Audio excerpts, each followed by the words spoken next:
Alba, quando mais seguinte. No auge do Partido Socialista da Alemanha, existia uma lista criada pelo ministro da propaganda Joseph Goebbels. Essa lista foi criada no intuito de listar todos os artistas que iriam ser favorecidos pelo partido. Poderia ser um artista vivo ou não. Esses artistas eram considerados bons para a propaganda ideológica de pureza racial da época. Não que os artistas acreditassem ou necessariamente gostassem da ideologia nefasta. O austríaco do bigodinho era um admirador frustrado da arte, e é claro que ele iria usá-la para propaganda ideológica. O que era mais normal era os artistas serem obrigados a fazerem propagandas para o regime. Mas não vamos falar sobre isso agora. Lembra que o bigodinho era um admirador da arte? Bem, existia um artista que o Adolf adorava e estava nessa lista. Seu nome? O nome dele era Franz von Struck.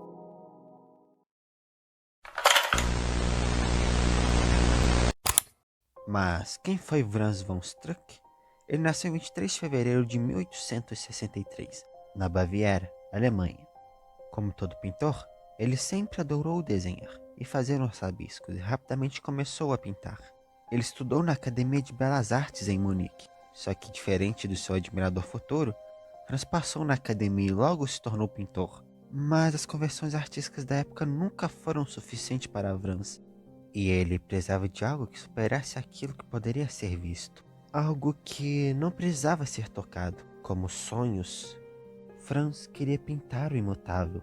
Ele queria pintar coisas que ainda não tinham sido vistas ou representadas.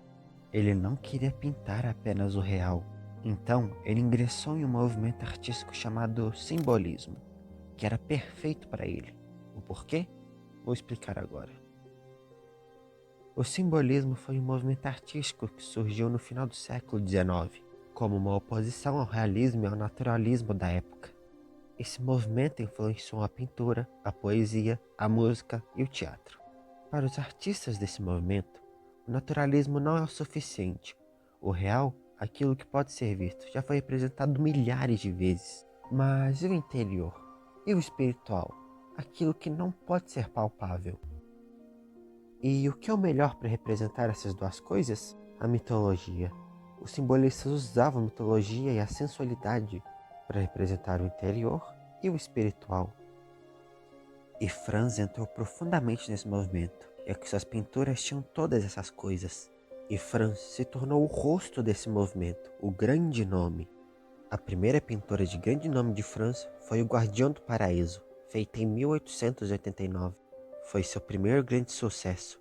Ela representa um querubim, com uma espada flamejante e um olhar profundo. Essa pintura representa Gênesis 3:24, o anjo que impede a entrada do jardim do Éden após a expulsão de Adão e Eva, após eles terem cometido tal pecado. A espada representa a justiça.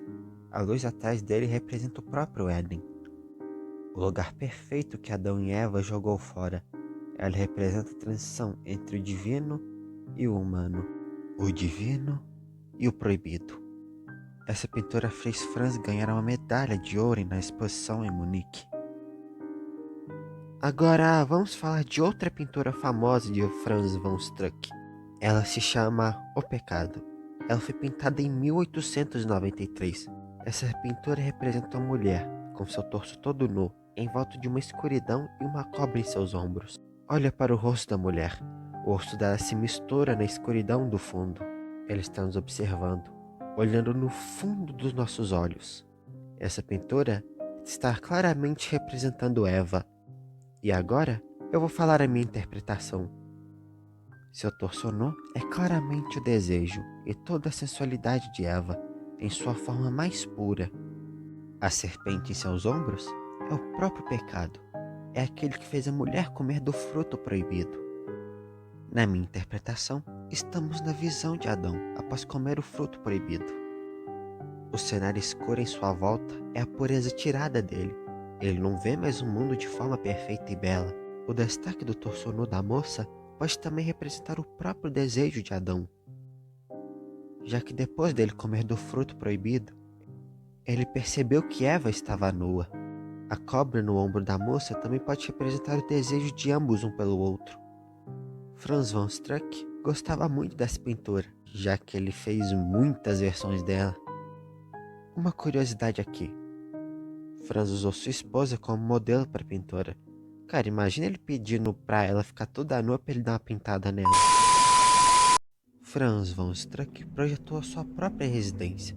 Durou 2 anos e foi exatamente entre 1897 e 1898. Ele projetou tudo, desde o lado de fora até cada detalhe do interior de sua casa.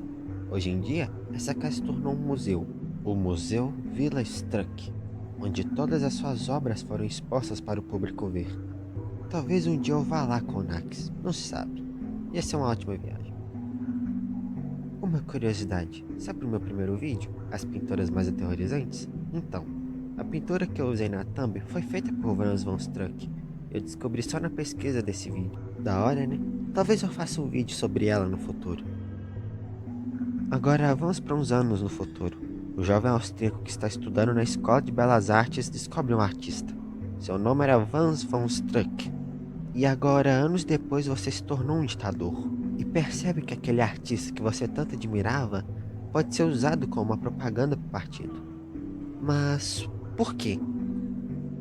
Franz von Struck apresentava figuras idealizadas, musculosas e mitológicas, e principalmente heróicas, que para Hitler era perfeito para os ideais arianos. Os temas mitológicos como o pecado, o destino, o heroísmo se alinhavam com discursos de mundo dividido entre pureza e corrupção. Hitler via a arte como algo que poderia ser usado como uma propaganda para o seu regime terrível. Filmes, animações foram feitas nessa época. Franz foi um dos grandes artistas alemães. Foi um pintor sensacional, um escultor belíssimo. Ele com certeza foi um dos grandes nomes do movimento simbolista. É incrível como que Franz foi um dos artistas mais polêmicos de sua época. E anos depois foi visto como uma arte boa para um governo ditatorial.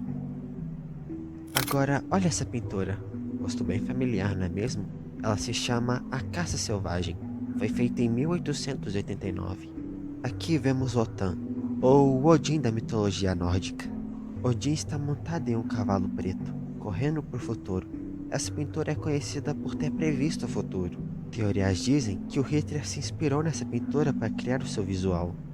Lembrando que Franz von Struck não era nazi ou tinha sequer os mesmos pensamentos que Hitler. Ele morreu muito tempo antes de sequer que os nazis chegassem ao poder. O governo nazi praticamente roubou sua arte para que se incluísse a mensagem governamental do seu partido. Enfim, esse foi o vídeo, espero que vocês tenham gostado. Então deixa o like, se inscreva no canal e adiós.